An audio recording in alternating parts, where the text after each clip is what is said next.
Hey everyone, चलो आज एक सुपर इंटरेस्टिंग टॉपिक देखते हैं। Multiplication of a vector by a scalar. I know नाम सुन के थोड़ा हैवी लगता है, राइट? बट ट्रस्ट मी, ये वेक्टर अलजेब्रा का सबसे सिंपल और शायद सबसे पावरफुल टूल्स में से एक है। So let's just jump right in. सोच के देखो, आपके पास एक नॉर्मल सा वेक्टर है। अब क्या हो अगर मैं आपसे कहूं कि आप उसे एक सुपर पावर दे सकते हो? सीरियसली, जैसे किसी वीडियो गेम में पावर अप मिलता है ना, बस वैसे ही हम उसकी स्ट्रेंथ को डबल कर सकते हैं या फिर उसके डायरेक्शन को पूरा का पूरा रिवर्स कर सकते हैं। Interesting, right? सो सवाल ये है, ये करते कैसे हैं? चलो let's find out. Okay, let's take a really simple example. इमेजिन करो एक गेम कैरेक्टर है और उसकी जो नॉर्मल जंप है उसे हम वेक्टर ए से दिखाते हैं, ठीक है?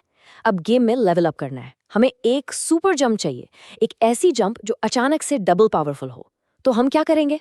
एग्जैक्टली यही चीज हम आज आगे समझने वाले हैं। ओके, तो इस सुपर पावर को अनलॉक करने के लिए पहले उसकी रूल बुक तो समझनी पड़ेगी, है ना? So let's break down the rules of scalar multiplication. Alright, so ये है इसकी ऑफिशियल एनसीईआरटी डेफिनेशन।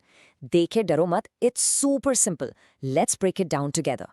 सबसे पहले ये वर्ड स्केलर, इसका सिंपल मतलब है कोई भी नॉर्मल सा रियल नंबर, लाइक 2, -3 या इवन 1/2, कुछ भी। सो जब हम एक वेक्टर ए को एक स्केलर लैम्डा से मल्टीप्लाई करते हैं तो हमें एक बिल्कुल नया वेक्टर मिलता है, लैम्डा ए।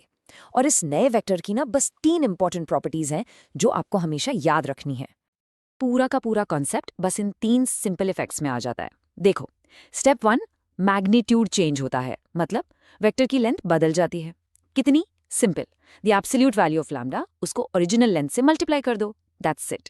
स्टेप 2, अगर आपका स्केलर लैम्डा पॉजिटिव है तो डायरेक्शन बिल्कुल सेम रहेगी, वेक्टर बस लंबा या छोटा हो जाएगा। बट स्टेप 3, ये इंटरेस्टिंग है, अगर लैम्डा नेगेटिव है तो डायरेक्शन बूम पूरी 180 डिग्रीज रिवर्स हो जाती है। सोचो, एक स्केलर सिर्फ लेंथ ही नहीं, डायरेक्शन को पूरा पलट भी सकता है। Cool, right?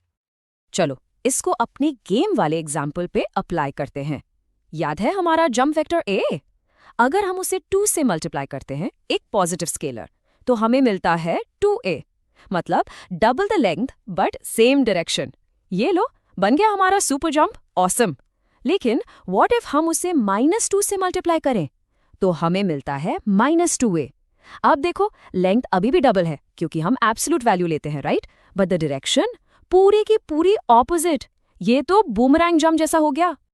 So concept I think अब क्लियर हो गया होगा, बट इसको एक्चुअली कैलकुलेट कैसे करते हैं? Well, I have got good news for you.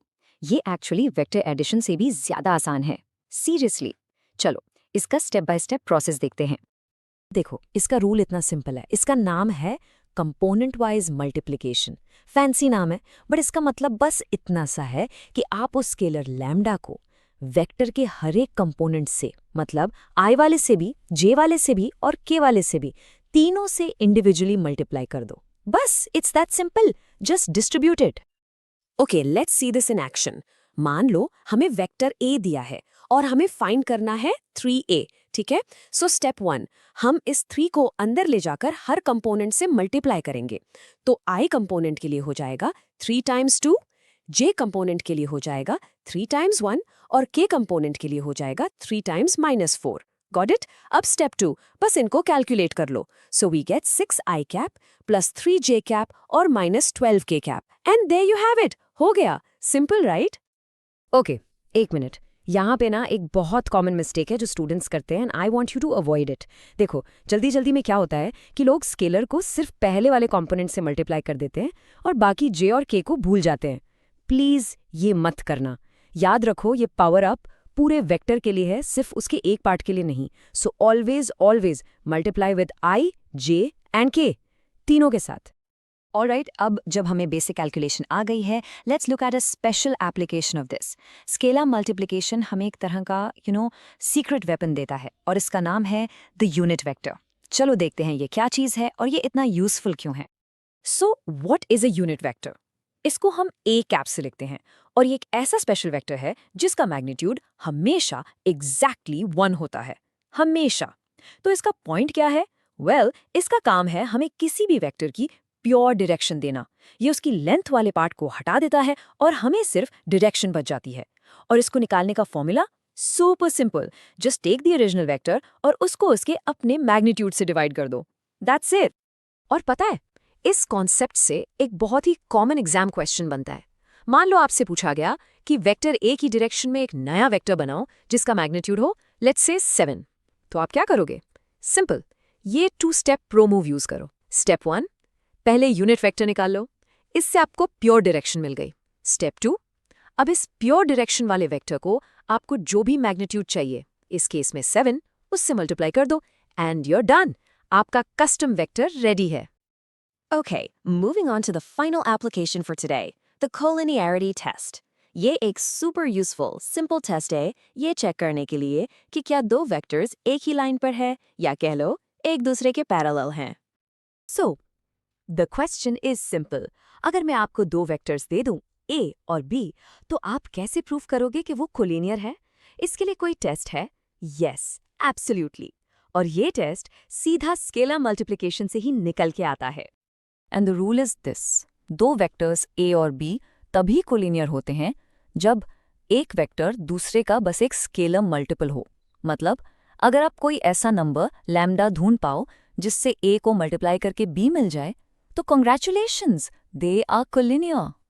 सोचो ना, इसका लॉजिक इतना सिंपल है। अगर आप एक वेक्टर को बस स्ट्रेच करके या श्रिंक करके या रिवर्स करके दूसरा वेक्टर बना सकते हो, तो ऑफकोर्स वो एक ही लाइन पर तो होंगे। और इसको चेक करने का सबसे फास्ट तरीका बताऊं, एक प्रो टिप। दोनों वेक्टर्स के करस्पॉन्डिंग कंपोनेंट्स का रेशो ले लो। मतलब b के i कंपोनेंट को a के i से डिवाइड करो, फिर b के j कंपोनेंट को a के j से और b के k कंपोनेंट को a के k से। अगर ये तीनों रेशोज, आई रिपीट तीनों, बिल्कुल सेम नंबर लैम्डा देते हैं, तभी वो कोलिनियर है। अगर एक भी रेशो अलग निकला, game over, they are not collinear. Phew. All right, we have covered a lot of ground and you guys did great. चलो एक super quick 30-second recap करते हैं ताकि सारे concepts दिमाग में लॉक हो जाएं। Okay, let's sum it up. Point 1. Scalar multiplication, vector की length को scale करता है और direction को reverse भी कर सकता है. Point 2. Calculation super easy है, बस scalar को I, J और K तीनों से multiply करो. Point 3. The unit vector is your secret weapon, यह आपको pure direction देता है. And finally, point 4. 2 vectors collinear तब होते हैं जब एक दूसरे का scalar multiple हो, यानी b equals lambda a. And that's pretty much the whole topic. So we're at the end of this explainer, but I want to leave you with a final thought. अब आपको पता है कि एक vector को scale कैसे करना है, राइट? अब इस स्केल को वेक्टर एडिशन के साथ जोड़ो। अब सोचो, आप इन दोनों टूल्स को यूज करके किसी गेम में एक प्रोजेक्टाइल लाइक एन एरो और अ रॉकेट, उसको परफेक्टली एम कैसे कर सकते हो? इसके बारे में जरूर सोचना। Thanks for joining me and I'll see you on the next one.